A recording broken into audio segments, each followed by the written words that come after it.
Okay, good evening, everyone. Welcome back to ECL. We have an AMA today with HODL. So first and foremost, thank you, Adam, for being here with us today to share HODL with us.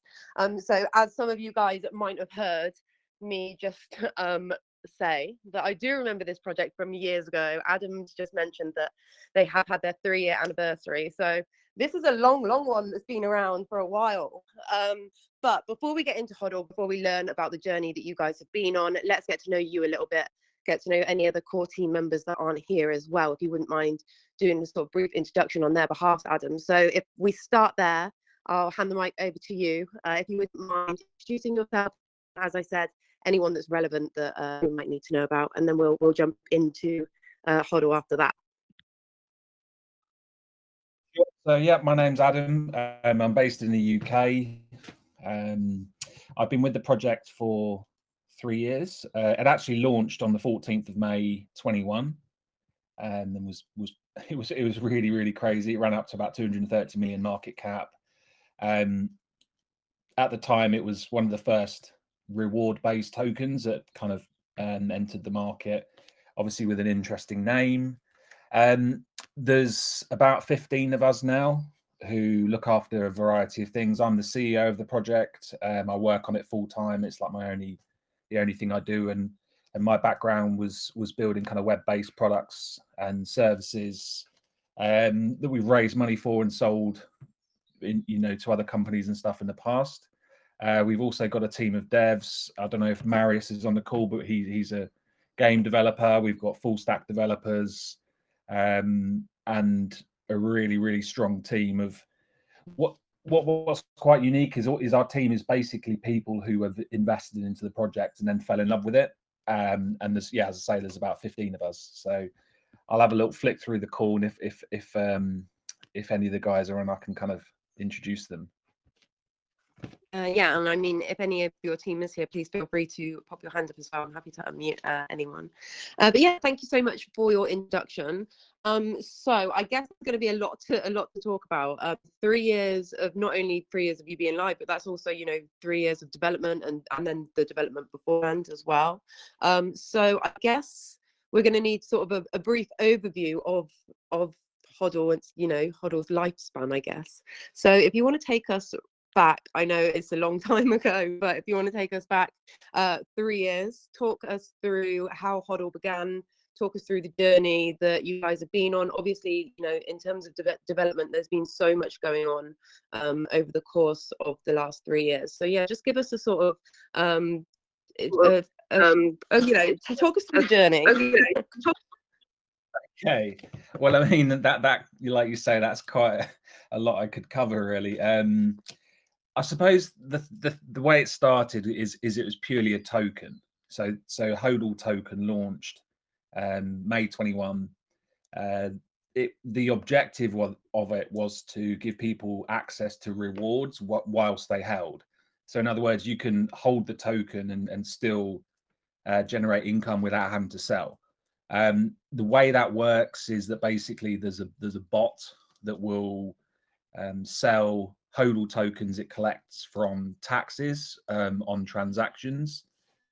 So every time there's a buy, sell, or transfer, originally 10% of those tokens were collected, and then they were converted into BNB under certain conditions. It would be triggered, and then that would go to a BNB reward pool, and people who held the token can go and connect to that reward pool and claim their BNB. That's how it started out. There's also reflections, and the other quite cool thing is that the supply of HODL is actually deflationary. So the burn address gets 27% of the reflections. So the actual total supply diminishes every time there's a transaction. So that was really how it started out. Obviously, it's a cool concept, the idea that you get paid to HODL. It's a new way to kind of access income. And there was people all around the world that like we did, fell in love with that concept and were collecting really good rewards. It ran up to a 230 million market cap very quickly, and there was about 11,000 BNB in the reward pool, and that was, people could claim that every 24 hours, so it's pretty crazy. What happened is that one of the frustrating things, I suppose, with crypto and tokens is that they launch and they kind of they pump to different degrees, and then obviously then they unfortunately kind of dump basically, and people move on to the next project. So we did really well. The token shot up in price, but fundamentally, not everyone holds after it's kind of like gone to 230 million market cap. So the price kind of came down, and as a team, we were like, well, look, we believe in this concept. So what can we do to make this kind of long-term and sustainable? So it's not just another pump and dump. And the guys who ran the projects, it was community led. There's about 15 of us at that time. We basically had the opportunity to take over. I think the dev, he was a Solidity dev, launched a cool concept, a cool contract, very innovative, a great brand name, and did very well. But it was the team that was kind of on the ground, delivering, that made this thing happen. So we took over and decided to take a really long-term view on it. It was like, okay, cool. How can we take this to 1 billion and beyond? Because the idea that you can collect B&B rewards and get reflections, and the supplies deflate, and the brand name, it was so cool that we thought, right, how can we make this long term? And since then, ever since that kind of time, we've been building a series of features and innovations that help feed that reward pool and keep it sustainable. And so we've built really cool NFT ranges that look awesome, but they're also packed with utility that's really fun. And you can even stake your NFTs to earn tokens, or use your NFTs to get bonus HODL when you're buying, and that kind of thing. We've built play to earn gaming. We've just rolled out our first 2 play to earn games, and we've got 3 more coming before we build a massive game that works with another NFT range we've built, and Texas HODL and poker. We've also got our own swap. We've got our own staking pools, farms. We built like a really awesome dashboard, an app. So we've really built this up so that there's revenue flowing in, helping sustain the project, helping us invest into further development, marketing, and basically allows to make this something that can be here long term. So it started as an awesome token. It did amazing things, was #1 on CMC. I think everyone heard about it back in the last bull run. But we've used this gap between then and now, as we enter this next bull run, to build things around this awesome token that make it sustainable. And I'm pleased to say that we've been successful in doing that. And now it's a case of, okay, cool, well, we're knocking on the door of the next bull run, but this time the project is so much richer, has got so much more to it. Everybody knows us. We're doxed, KYC'd. It's a registered company. The liquidity is locked for 250 years. We've taken that original token, built on it, and then positioned ourselves to be ready to capitalize on this upcoming bull run, really. So hopefully that gives you kind of a sense of that kind of last 3 years. Yeah, for sure. A good good quick wrap up of a long period of time. Yeah, I mean, I think it's brilliant that you guys have stuck around. I think everyone that was in the last bull run knows about the reward meta, that the reflections and rewards. It was a whole meta, and if I remember correctly, you guys really ran that. You sort of took that, you ran that meta to you were leading it. I guess I can't think of any other reward token that reached those market caps. And if the reason for that was, if I remember correctly, because the contracts were built so poorly that the reward systems were actually ended up just nuking the charts when they got to like certain market caps. The contracts weren't coded correctly, and it was damaging the charts. But yours never really did that, right? Yeah, I think so. I think we've massively developed the contract as well. So it's actually a proxy contract. We kind of, my background is in developing some really complicated software. And one of the issues I've always had with crypto is that when you create a contract which carries a ton of functions, you lay that down on the blockchain and that's it. It can never be amended. If there was a flaw, if there was an opportunity, or if you wanted to add something, that's it. Unless you sort of migrate your community. But there's a ton of issues with that and costs. So when we migrated HODL to a proxy contract, the idea there was, well, we get that people like the concept of contracts being immutable, but we felt it was so necessary to kind of like iterate the project. So, for example, when people claimed previously it cost about $1.20 to claim their B&B rewards, and it now costs something like 12 cents. But you can also now stack your rewards. So you can invest just $10 and stack, and you don't have to collect every 7 days. You can let it build up for as long as you want, really.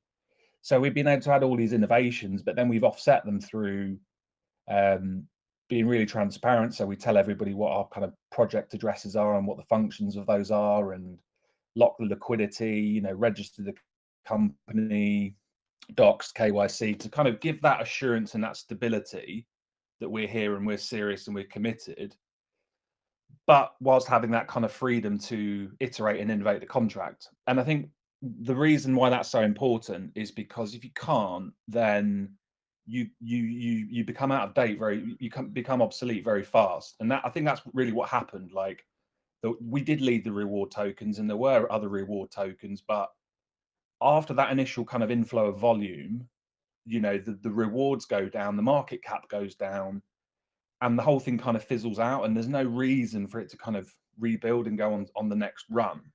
So we've always been conscious that it's not enough just to have a contract which is rewarding people based on transactional volume. You've got to build around it, and have longevity and stability. And that's really where the others failed, is that they pumped and then they dumped and then that's it, they're gone. So that's what it's about. That's the hard thing, like the thing that I think people buy into when they get involved in our project is the fact that it takes years to build what we've built, like the kind of ecosystem and what we're building, and we're committed to sort of however long it takes. We locked our liquidity for like 250 years. That's because this project will never fail to exist. We're just on the pathway, and now we're entering this next bull run into creating something that isn't just a simple contract that taxes and divvies out rewards. There's so much going on that makes it so sustainable and trustworthy and reliable. And I think that's kind of like the key difference, and that's why all these other projects that did kind of copy that meta back in the last bull run just aren't there anymore. Yeah, no, I mean, I must commend you for utilizing your time the way that you have. I mean, projects or teams that have surpassed 200 million market cap, and then of course, things do fizzle out, volume dies down, projects become stale. 9 out of 10 teams would see that as a success and move on to the next thing. But like I said, you guys have really utilized that time in the bear market. You had a product that clearly, it was a great product. You've built a great community, so why not build over that? I mean, I know BSC volume was not great for a long period of time over those course of those 3 years. So you've utilized your time perfectly. And we don't see that. So I commend you as a team for, pushing through, because you could have rightfully so, said, okay, we've taken it to 200 million plus, job done, but well done for building. So let's move on and talk about these different utilities, different use cases that you guys have been building. So I guess we should really do it via, sorry. Yeah, so no, I was just saying, yeah, that's cool. Yeah, so let's do it. Let's do it by a timeline. So what the utility that you built first, or the use cases that you've been building first, and we can sort of run through them as you've developed them. Yeah, okay. So one of the first things we did was we built HODL hands, which is a really awesome range of NFTs with that kind of iconic symbol of the kind of clenched fist, that kind of symbol of resistance, strength, unity, and resistance. That kind of really epitomizes what HODL's all about. So we wanted to do an NFT range, but in true kind of HODL style, we built a series of utilities for them. So our NFTs, you get like bonus HODL when you buy with them in your wallet. You can also stake them to earn other NFTs. You can stake them to earn tokens. They also earn energy, which is required to enter play to earn gaming, where you can win various prizes and tokens and so on. And then they're going to have utility in the upcoming poker game we're building. So that was the first thing, was the HODL hand NFTs. Then we built an investor dashboard, so like a really awesome dashboard where you can analyze your investment in HODL, see like your APRs, how many reflections you're earning, the value of your investment, the B&B you've claimed, you know, what the price of HODL is across all different markets. You can look through all your transactions that you made with the token and so on. So that was the next thing, was the investor dashboard. Then what did we build next? Next was the swap. So we've got like our own swap where we get the fees, and we launched a tax-free token to give us some more flexibility within the ecosystem, because having a tax-free token was useful, you know, for certain things, rather than purely having the HODL token, which is 5% tax. Then we built staking pools and farms, so you can stake all of the assets in our ecosystem. You can stake your NFTs to earn tokens, or you can stake tokens to earn NFTs. You can stake NFTs to earn NFTs. You can swap tokens for discounted NFTs. You know, there's like an almost infinite number of possibilities. It's kind of like a money-making playground, we describe it. And then more recently, we've built play-to-earn games, which are really cool. And a couple of other little bits along the way, like our merchandise store, and then a really awesome everything in one place investor app that also has kind of fiat on and off ramping. So yeah, built quite a bit. But I think the key is we don't just build these things in silos and, you know, just for the hell of it. They all work together. So like on our DEX, it's not just a DEX where you can swap and get our token on that DeFi hub. I wouldn't even call it a DEX. On that DeFi hub, you can put your tokens to work to earn different things in our ecosystem, or your NFTs. You can stake. There's like referral schemes. You know, there's everything works together. I think that's been really challenging, but a key part to this, we wanted to, you know, build, and this is really what it comes down to, right? I'll tell you exactly what all of this comes down to. What happens in this space is that tokens launch, they pump and they dump. The team looks at the performance and then they decide whether to move on to the next one, and that's it. And they don't really have any value to them.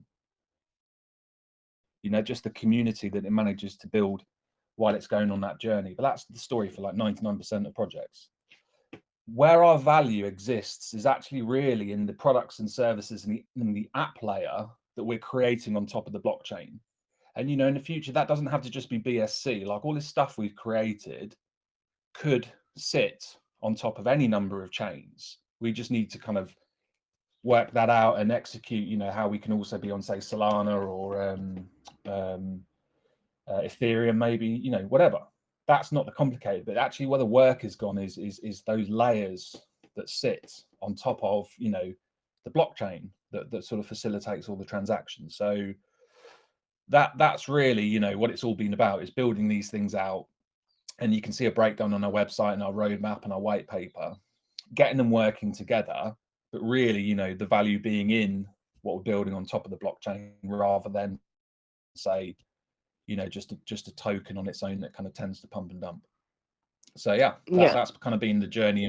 We've along the way, we've also made sure that things like, you know, locking the liquidity, making sure the contract is secure, registering as a company, everything like that is nailed. You know, even things like yesterday we verified our Telegram. So yeah, it's just been building all that out, but building some really cool stuff on top of currently, you know, the Binance Smart Chain. Yeah. You mentioned like the cross-chain side of things, but I actually quite like the fact that you guys are still just on the Binance Smart Chain. I think that actually says quite a lot about you again as a team. What we saw when the volume died out on BSC was we saw all these teams that were great. They were just chasing the volume. So all the teams that were launching on BSC, they suddenly all of a sudden they're now ETH maxis, and they're all launching on ETH, and then now all of a sudden all the ETH maxis are Sol maxis, and they just follow in the volume, and they're not actually just sticking in one place and building what they set out to do in the first place. That's what you guys have done. You're not chasing the volume. You picked your chain for the right reasons. Just because the volume has diminished on the chain doesn't mean that the values of the chain have diminished with it. And I like the fact that you guys have done that, and you haven't tried to chase the volume, knowing full well that this is a circle, and the volume's coming back around at some point. So I like the fact that you're still 100%. just focusing on BSC. Let's talk a little bit. Sorry, can I just jump on that? Yeah. Can I just add to that, because you've nailed that, because not just with this project. I used to build like web-based products mainly for the hospitality industry before I got into crypto, and several years ago, and it was the same thing there. It's like this in all walks of life. People are always chasing and adapting their business models. Like a lot of people we were competitive with in my previous working life. One big thing that kind of happened was Groupon came along, and then all of a sudden everyone's changing what they were doing in our space previously, the businesses I'm previously, to kind of copy Groupon, because that was the next big thing. And I think you're always too late. Like you got to stick to like what you believe in and what you're about and your vision. If you just go chasing stuff, you kind of don't end up mastering or achieving anything. And I do think a lot of projects have made a huge mistake going across to Ethereum, chasing that volume, because the network fees are hideous. If you want to do something basic, like for example, claim some BNB rewards, you don't want to be paying like $15 for a claim or something. It's insane. Or like if you're doing some simple, or for example with play to earn gaming, that would be horrific if you're doing it through ETH. So I think you're right. They kind of made that change, and funnily enough, BNB did take a bit of a battering during the bear market, and the SEC seems to have it in for CZ and Binance, but we've weathered that storm, and actually BNB's performing brilliantly. BNB literally for me is one of the best performing coins that's out there right now. So things do go around in circles, but again, going back to what I was saying, it's all about pursuing that vision and building and sticking with it, not getting distracted by what's the next thing that people want to jump onto. So I appreciate you saying that, because that I think kind of nails what we're about here. We have a vision. We're building this reward-based ecosystem. We believe in the chain. We actually believe, that what we're building is bigger than, just being on the Binance Smart Chain. So we'll look at that in the future, how we can operate across multiple chains. So I think that's going to be the key really with all of this, is keeping it simple, and people shouldn't have to think about what chain they're on. If crypto is going to replace traditional finance, people don't want to be having to think, okay, what network am I on? You don't care like what banking system the bank uses, like what software it's built in. That's like not even a consideration. You just use the banking system and it just does what it needs to do.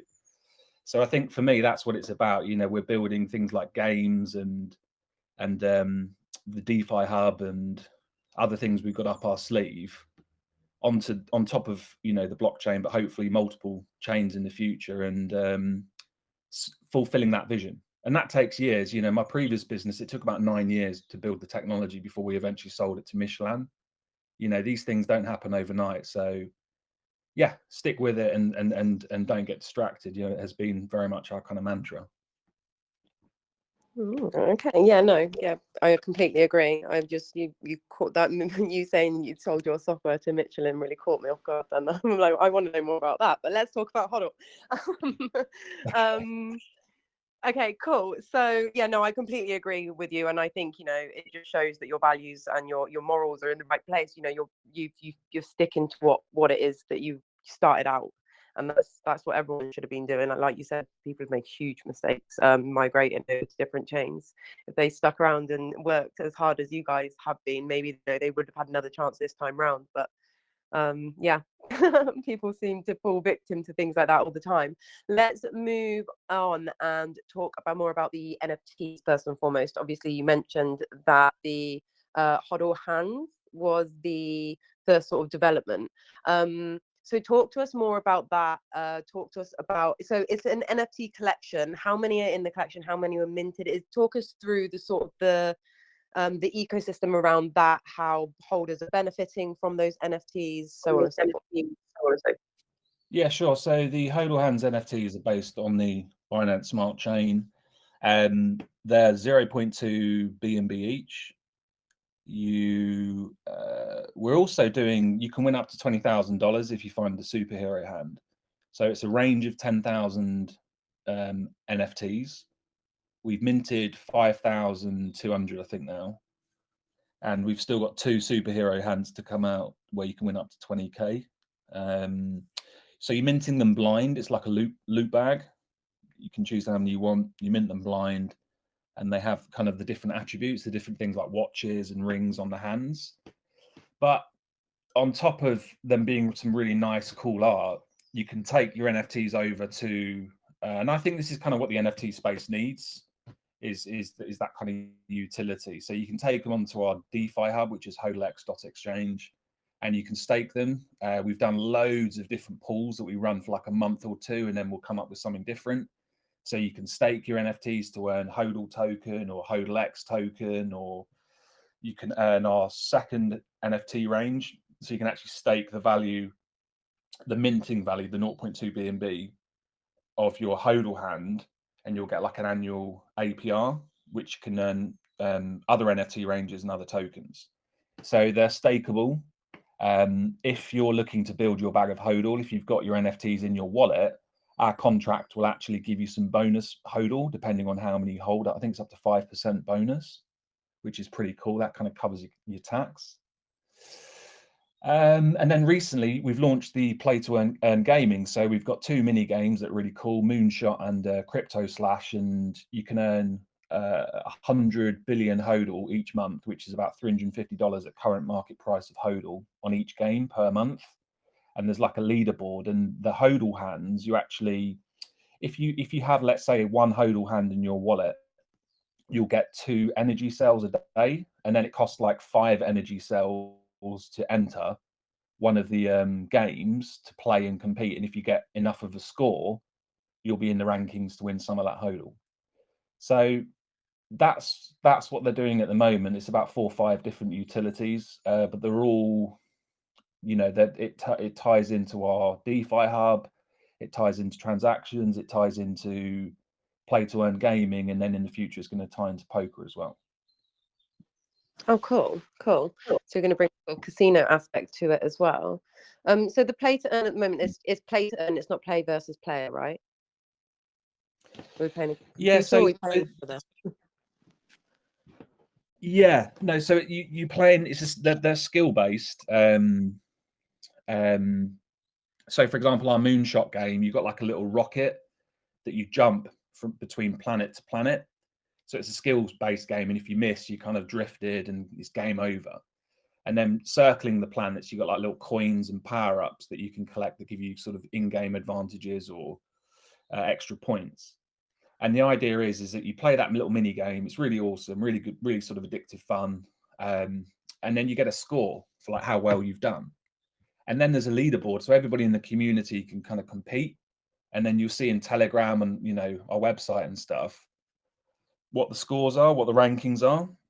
And if you're like first, you get like 20% of the prize pool. If you're second, you get like, I think it's something like 15% and so on. I think it's like the top 15 get a prize. But that's our first game, but we've actually got 2 out, and we've built all the other games and they're live. You can play all 5 games, but 2 of them have the play to earn active, and then the other 3, that should be done within sort of 3-4 weeks, having all that rolled out. And you'll be able to effectively play those games and rank depending on your score to win more token. Oh, I like it. I am on the rocket game right now. It's very everything's very everything's very clean. That's what I appreciate about like just everything throughout all of your socials, throughout all of your websites, and all of your games that I'm looking at. Yeah. Everything's very clean. Everything's very aesthetically pleasing. Nothing's taking too long to load. I like it. And Unknown Oracle is way ahead of everyone else in this game. So this leaderboard's cool as well. It looks great. I mean, so who's developing these games? Is this a development team? Is it in-house, or have you hired in a third-party team to be developing these games? Yeah, so I've always, like, every time we've built projects, and any time in my previous kind of working life I've built projects, I've always brought together different people. So I've got like a really awesome design team I've been using for about 10 years. Like they've won quite a few awards based in the UK. So we know how to work together, and they do all of our everything visual. So all of the branded elements, like branding, logos, logo marks, a lot of the web stuff, the game designs, they'll do that kind of visual layer. Then I've got an awesome games developer in Marius who is part of the community and got in touch and said, "Hey, look, I'm a games dev. I love this project, and I want to help and build stuff for it." So he's the one that's been building these 5 games. So I've been kind of helping him on the visuals and the branding. He's been building out the games. And then we've got like Dr. Grumpy, who's building like all of the server side stuff, and the security. So, and then we've got Julian, who's does all the Solidity stuff. So I always like to break things down. So when you're looking at like a game, for example, you've got the visual layer, the brand layer, the marketing layer, the Solidity or Web3 layer. You've got the full stack layer, and within the team, we're fortunate that these are people that we know and that have been with us for years, that specialize in each of those component areas. So we kind of work together to sort of knock these things out. So it's slightly different for every different project, but it's normally sort of 3 to 5 to 6 people per project, and it's kind of broken into the individual skills required. All in-house. That's the key. Yeah. And all of these people are investors. They've all started as investors with specialist skills that we've kind of thought, wow, yeah, this guy's good. Let's build some awesome stuff together. Amazing. Cool. Okay, I want to talk about revenue. So obviously, this ecosystem is just full of passive income. We're going to need an outsource of revenue other than volume, essentially, to keep this model running. So what can we expect in terms of outsourcing in revenue? What are you guys doing in that sense to ensure that, you're bringing in that for the project? Well, do you know what's really cool is that, how like after the bull run in 21, NFT sales just totally died, didn't they? The volume in NFTs was just like, I think it was like 99%. Yeah, everyone was like, right, NFT market's dead, over, that's it. Yeah, so like, but we've sold like 5,000 NFTs in that time, and they're coming in at about $100 a piece. So that's like $500,000. And the reason for that is because they enrich. If you've got that token, if you're a part of our ecosystem, then having NFTs just makes sense, and they enrich, your experience within that ecosystem. And it does take time to build up that out. It really does. And it's some of the hardest work I've ever had to do. But and I've got so many people around me that work so hard and so many hours that have been awesome. But it's Paul and people like Ken who have backed the project, and JG. But yeah, that's really the key, is that we've been able to sell a lot of NFTs because we've actually made them valuable and do things and earn and add value to your time within our ecosystem. And then we've made decent money through staking and farming, by actually providing those services, and then we get the feeds for the transactions or entering the pools, or we'll put a small fee on a pool where people can enter to earn a particular asset, like more HODL token or HODL X or NFTs. So we've got some revenue there. And then we've also we've been very good, like since we took over as a team from the original dev. We've sold literally like barely any tokens. I'm going to estimate in 3 years we've probably sold about $10,000 worth of tokens. Which is crazy. Like we've managed to, it's nothing, and like we've done that by kind of having these streams but the tokens that the project does hold, we're able to claim B&B rewards on, so that we can then use some of those funds to invest into development, or use some of those funds to invest into marketing. So that's really been the key. And then the other thing is, because we have built such an awesome ecosystem of products and utility, we've actually been able to get real world investors to purchase equity in the business. And then we've used the funds from the sales of that equity to actually help fuel the project, because they see this isn't just a token, this is like a technology company. So we've actually been able to achieve I think it was a 3 million valuation on equity. So we're able to sell and then use those funds. Well, just out of interest, where is the business registered? Which country? We've registered in the British Virgin Isles, simply because, particularly when we were looking at registering, there was there's so little clarity around, the laws and what you can do and so on, that we've registered. So it's nice and secure, and that business owns all the intellectual property, and then we have our shareholders, and so it's exactly the same as how I would build a software company, outside of crypto. Okay, cool, makes sense. I mean, that side of things isn't my forte, but sort of understand. It's just a nightmare, honestly. It's so complicated, and everyone, there's so little clarity, but I think we've done it well. And we've got that balance between protection and it being legit, and being something where we can actually sell shares in the business to help drive the project. Yeah, I'm well. It means it sounds like you've done your due diligence. You know what you're talking about. Amazing. I mean, so essentially, when we were talking about the revenue side of things, it all comes down to what you guys are providing and selling. So I guess that falls into how you're marketing your products, how you're targeting your target demographic. So run us through. I mean, I can't imagine you can tell me your marketing strategy from the last 3 years, but I guess now, we're coming into the bull run. Sorry, bear with me. Now we're coming into the bull run, you're going to be ramping up your marketing strategies again, ready for what's to come. So just talk us through a little bit about how you plan to do that. Obviously, you being around for such a long time, it's given you that benefit of people knowing the name. So I mean, I personally already knew who you guys were, so I was like, brilliant, let's bring them in. I want to know what they've been doing. So I guess it's the same for everyone else, but also on the flip side of that, because you've already been around, people might be like, oh yeah, that one, and it just sort of pass by because you've been around for such a long time. Do you understand what I mean? Yeah. So that there's certain people in the 100%. Yeah, I think. So how do you plan to target those people that haven't Yeah. already invested in you in the last 3 years? Yeah, I think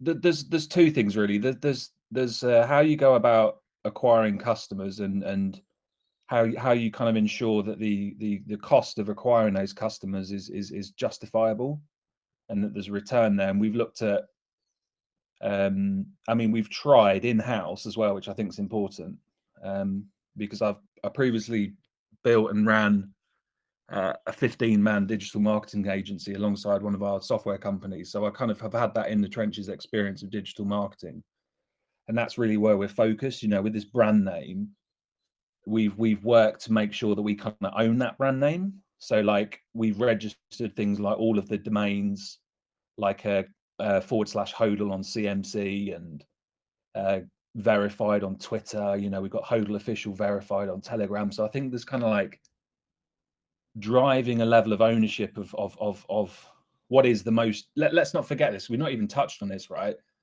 HODL as a word, or HODL, depends how you want to pronounce it, but HODL is the most used word in crypto. So it's the king kind of crypto meme.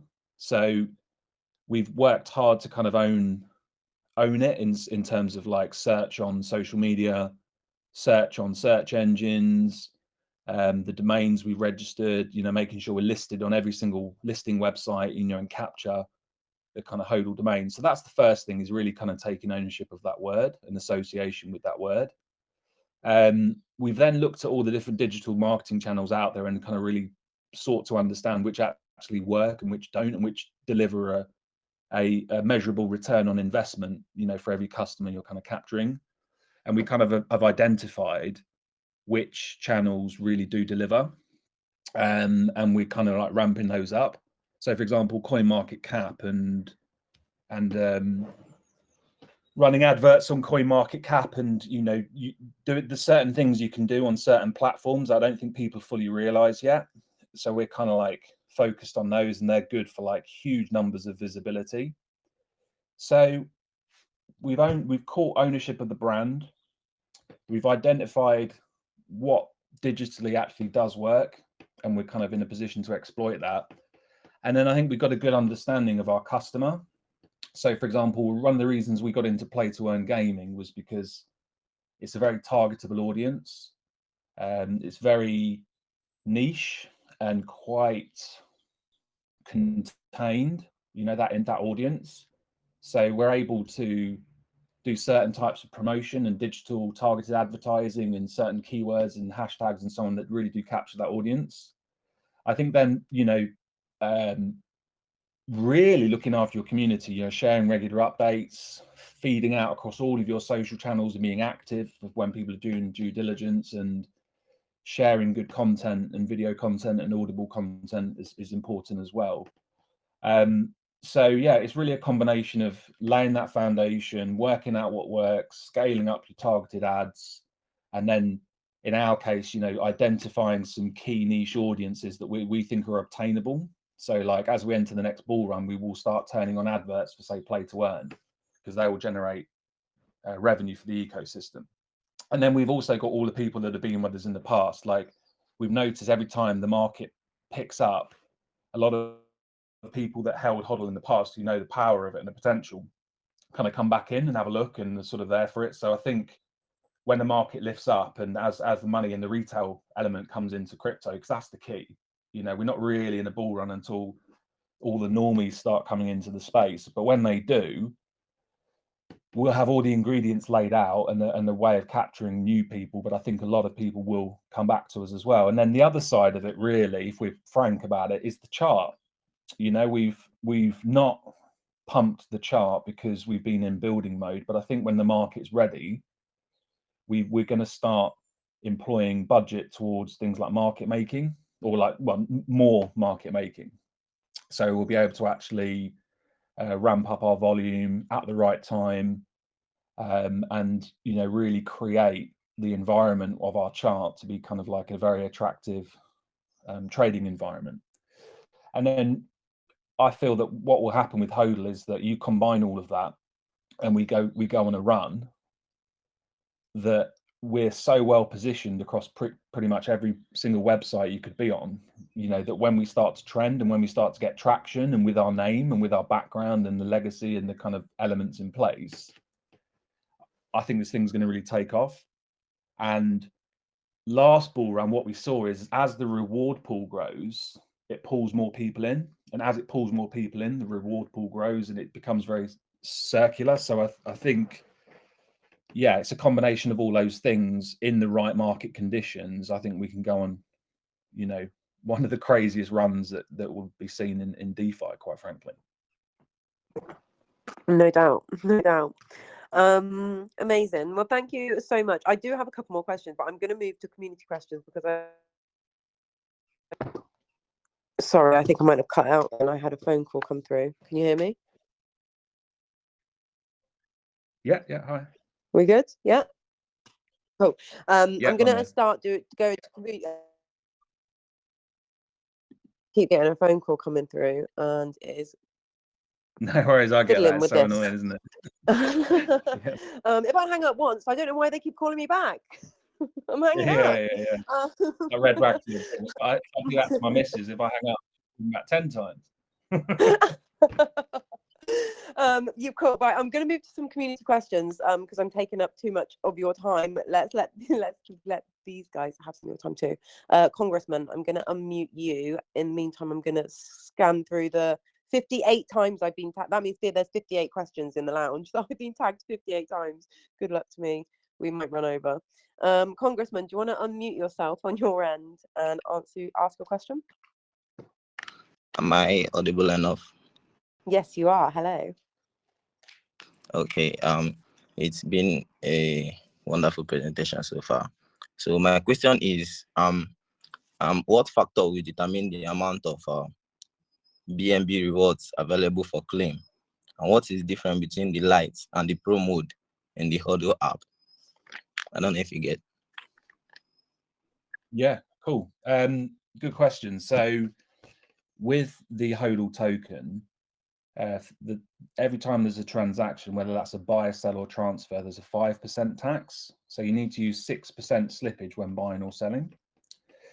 Of that 5%, 4%, so 80% of that tax goes directly to the BNB reward pool. So if you invest $100, $4 will go to the BNB reward pool. Or if somebody transfers $100 of HODL, $4 goes to the BNB pool, and so on. Then on top of that, I mentioned that it's 5%. 1% is reflections. So you're also getting reflections. That increases your bag, which increases your claim, but it also deflates the supply because some of those reflections go to the burn address, which holds 27%. So yeah, so there's 5% tax, 80% of that goes to BNB pool, 20% goes out as reflections. And then in addition to that, revenue from play to earn gaming, NFT sales, swaps, entering pools, merchandise sales, and from selling shares in the business has also and is also contributing to the pool. So I think with the play to earn, 50% of NFT sales goes to the reward pool. With the merchandise, it's all of the profits. With the DeFi hub, it's all of the swap fees and staking fees. So you've got, oh, and then the other side of it as well, you can actually buy energy to enter play to earn or buy NFTs, as I mentioned. So revenue from buying energy as well from play to earn gaming, 50% of that goes to the reward pool. And then in the future, we're going to have the poker, and a percentage of revenue from poker will also go to the BNB pool. In terms of answering the question about your claim, if you connect to the website to claim your BNB rewards, you're able to collect every 7 days, or you can stack your rewards and then collect at any point after that 7 days, and your reward will go up. How that works, or what you get, is effectively how much of the supply you own. So if you own 1% of the tokens in the supply, you get 1% of what's in the reward pool every time you go to claim. And then your other questions about the app, the light and pro mode. The way I describe that is that the light mode is for normies. So people who come into the ecosystem, you don't have to know about crypto to set up the app. It will build your wallet. You can back up your private key, but it does it all in the front end, super clean, nice, clean. It's a bit like how Binance have light and pro. So we have like just the most important stuff in the light mode, but then in the app, you can turn on the pro mode. And in addition to the setting up your wallet, claiming BNB and so on, and managing investment, in addition to that, you've got the staking, you've got the NFTs, you've got the play to earn gaming, the kind of stuff that people, actually say the normies, are going to have to kind of get used to a little bit more. So the idea is that people who enter the space, they can download the app in light mode and onboard really simply, and they can then upgrade their app to pro mode just by a flick of a button and start taking advantage of all of the other parts of our ecosystem. So Thank you very much. No worries, mate. No worries. Thank you, Congressman. I'm gonna question. Yeah. Sorry, from Jimbats. Your name is got so many letters in it, I can't read it. He wants to know if we could please clarify the difference between HODL and the HODL X token. I know you have slightly before, but if you wouldn't mind just clarifying again the difference between the two tokens, and what percentage. He wants to know what percentage can be generated per day, per week, and per month. What is the minimum are they able to stake? And when using staking, can it be done directly using the HODL application or via the website? Well, you've just answered that. So yeah, if you wouldn't mind just running through the HODL/HODLX. Yeah, sure. So HODL is the kind of core token. It's really the sort of centerpiece of our project, and that's the first thing that I'd encourage you to pick up if you're looking to invest into the project. That's got the 5% tax. All of that 5% goes back to the investor. It's not like going to marketing pots and whatever. It's 5%, 4% to BNB pool, 1% to Reflections. The reason we created HODLX is it's really a utility token that is tax-free, and that gives advantages in the fact that it's impossible to, for example, in our poker, if we want to have an in-game currency, if it was the HODL token, there would be scenarios whereby within the mechanics of the game and transferring earnings and so on, you would incur the taxes. So we wanted a tax-free token to kind of provide like a frictionless token for our ecosystem, but they work together. So you can stake your HODL to earn HODLX, or you can stake your HODLX in the past and we'll bring it back to earn HODL. They're interchangeable, they complement each other. But yeah, HODL is the one where you get like the BNB rewards and Reflections. HODLX is about staking, and it's useful in certain scenarios in our ecosystem where we don't want to use a token that carries a tax. In terms of the returns, if you go to the website hodltoken.net, there's a reward calculator, so you can see against what's in the reward pool at any given time how much you can claim. It doesn't show Reflections, so that will be in addition, but it will give you the APRs. If you go to hodlx.exchange, that's our DeFi hub, you can also see the APRs for all of the different staking pools. There's absolutely loads as well, or the yield farms. I think there's about 10. And I think it's about 8% during the bear market was the APR on HODL. And then, obviously in bull runs, it's been, our biggest claim in the 24-hour period was $120,000.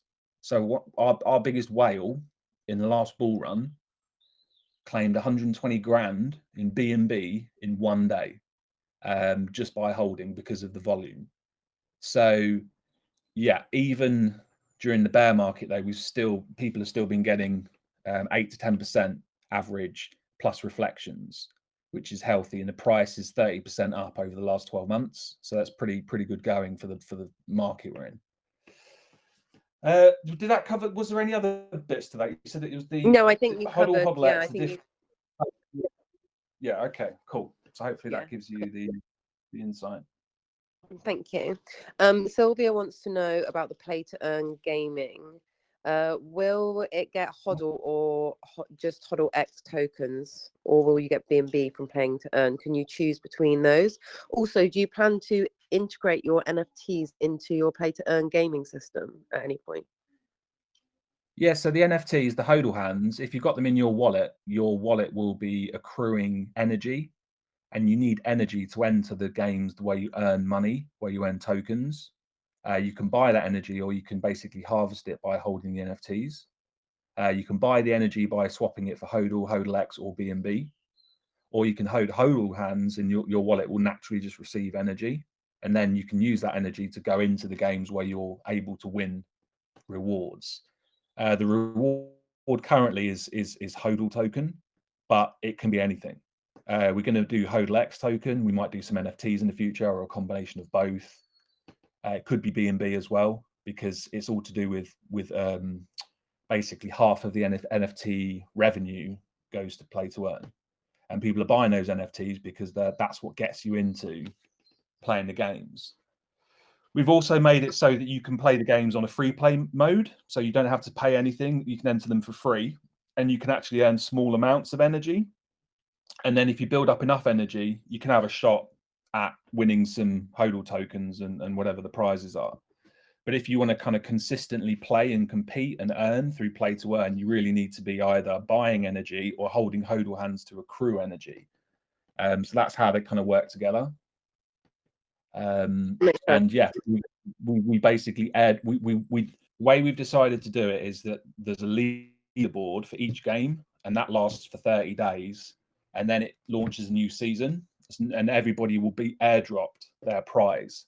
So come the end of May, everybody that's played Moonshot will be sent as per the leaderboard. So you go to hodltoken.net/play to earn, connect your wallet, and you can play Moonshot, and then if you score enough, you'll be on the leaderboard. And then at the end of the May, we'll airdrop those rewards, and then we'll start a new leaderboard for June, and so on and so on.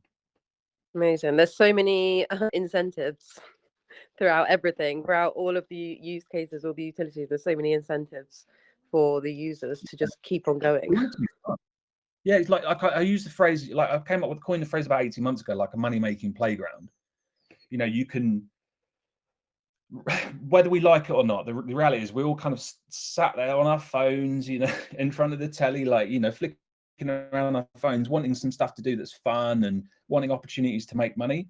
But the fun element can't be underestimated. You know, we want people to go onto our app, and, you know, you can access everything simply through, currently we have the Android app listed, and we're just closing in on getting the iOS app out. So that'll be super cool as well to be listed in those stores. But you can go onto your phone, you can load up the app, and you can do all these things. And you've got like 20 different ways that you can make money with us. That's fun, you know, and it's to do with games, and it's to do, you might sort of go, oh, I'm going to take my NFT in at the moment, I'm going to stake it to earn some tokens, or earn other NFTs, or I'm going to stake it, I'm going to use it to earn energy, or I'm going to pull it out of the pool because I want to buy some HODL and I'll get a bonus. Like, you've got options, and they've got to be kind of like sticky and engaging and nice and well branded and easy to use and fast, you know. And then it's kind of like a joy. It becomes this sort of proper fun money-making playground. That's really what it's about, that app layer and those opportunities, you know, surrounded by this concept of holding to earn rewards. That's really what it's all about. Yeah, for sure. Cool. Vix, I have unmuted you if you want to go ahead and unmute yourself on your end. Okay, thank you very much. Can you hear me? Yes, how are you? Okay, I'm good. How about you? I'm very well, thank you. Okay. All right. Thank you very much. My question is concerning sustainability of the project. So I want to know, will you be implementing a hedging strategy, or a kind of introducing your token to a stable backed asset to mitigate the impact of market volatility on the rewards and the overall performance of your project? Because I see that your project is solely based on rewards. Did you get my question? Hello? I think. Hi, can you hear me? Did you get my question? Yeah, I got your question, mate. Yeah, definitely. Thank Hello? you for that. Can you hear me? Yeah, I've got you, mate. Did you get my question? Yeah.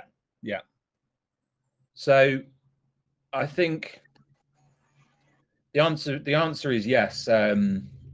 We've looked at a number of ways we can do that. I think one of the goals we have in the future is, when we build up our position, you know, we'll look into things like property investment to support the reward pool. That's more of a sort of a long-term goal. Certainly in the short term, you know, we've developed several products and revenue generative services that are all in popular areas of cryptocurrency. So staking, NFTs, and gaming. You know, they're three really powerful tranches of crypto that we're positioned in, that bring us revenue and help with the stability. And then going back to what I said earlier on, you know, we want to operate across a number of chains so that we're less reliant or less affected by the volatility of any one individual chain. So I think there's a lot we can do in crypto, you know, with the products and services that are in our ecosystem, and then with the chains that we move to operate on. And as we build up, we're looking at, hence why we've registered as a company. We want to start investing into should we say, offline assets, including, bricks and mortar, potentially dividend paying stocks and that sort of thing as we build. But that probably, I hope that this bull run is going to perform as well as I think it can. It could be pretty awesome what happens for us in this next bull run. But this time around, we're going to really capture and harvest some of the earnings that the project makes and putting them and spreading them into some real world stuff, as well as further investing into a spread of really robust investments and revenue generators within crypto, such as gaming, poker, staking, yield farming, NFTs, and I'm sure we'll have more things in the future. Okay, thank you very much for your response. I really love the idea behind that, because that will help sustain your project for a very long time, and I'm really amazed. Thank you very much, Hope, for the opportunity. Nice project. Thank you. Thank you, Vic. Thank you. We have unfortunately run out of time, but Sarah, I have unmuted you because you've had your hand up for a while. Do you want to go ahead and ask the last question? Are you there? Hello, Sarah? can you hear Hello, me? you're not Sarah. Yeah, good evening. How are you? Good, how are you? I'm okay. Great presentation going on here, I must say. So, but I have a concern. Okay, my concern is regarding that I see that the project is solely depends on reward. So I want to know now, would the team be implementing additional stream of rewards, such as maybe lending, borrowing, or decentralized finance? I think this could help reduce the dependency on reward and provide more stable sources of income for the users of your project.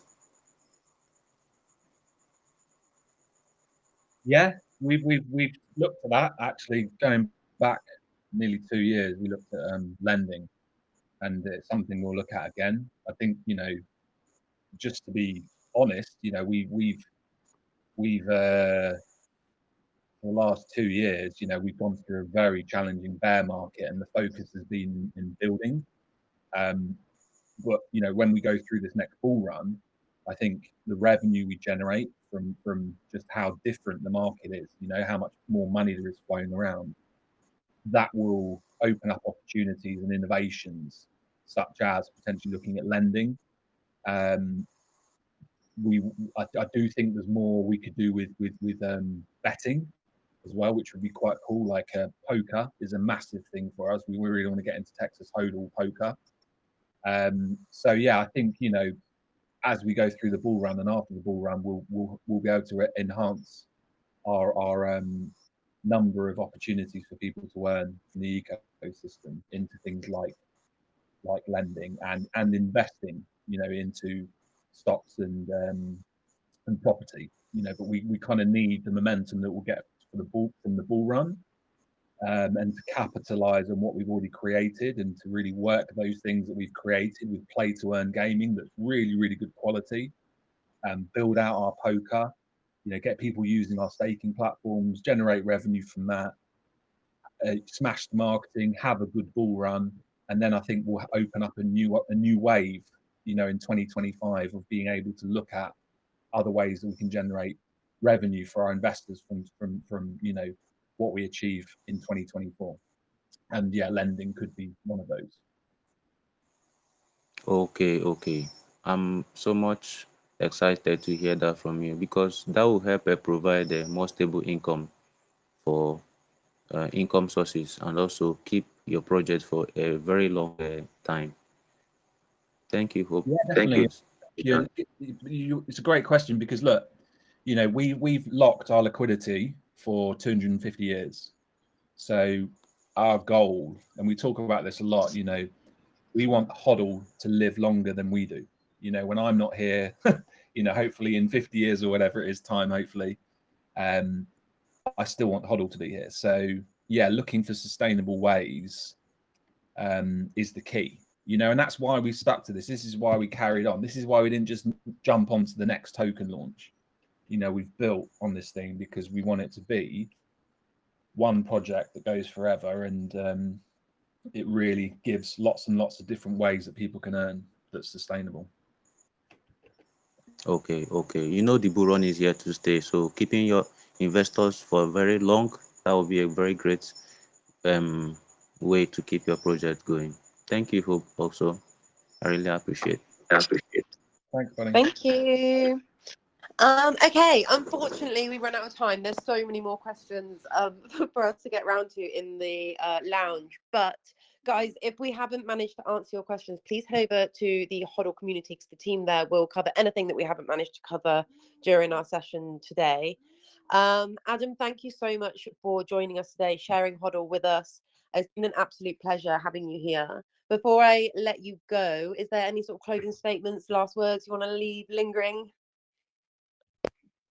Just want to say thank you. It's been great, and thank you all for joining. And I think the thing that you can rely on with us guys is that we're here for the long term. You know, we're doing this because we love what we're building.